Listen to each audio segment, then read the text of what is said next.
Коми 250 будущих матерей из труднодоступных мест получили с начала года компенсацию проезда в медучреждения.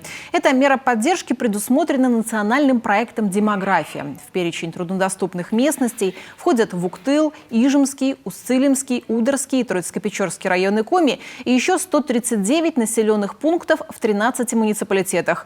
Будущим мамам возмещаются затраты на проезд в Коми республиканский перинатальный центр, кардиологический диспансер, Ухтинский межтерриториальный родильный дом, городскую поликлинику Ухты и Воркутинский родильный дом. Расходы компенсируют в обе стороны – автобусом, поездом или речным транспортом, а в распутицу – авиаперелет по стоимости эконом-класса. Число поездок не ограничено. За первые 3 месяца года компенсации получили 250 беременных женщин. Расходы бюджета республики составили порядка 835 тысяч рублей, сообщает региональный Минтрудсоц. Добавлю, в прошлом году этой мерой поддержки воспользовались 994 будущие мамы.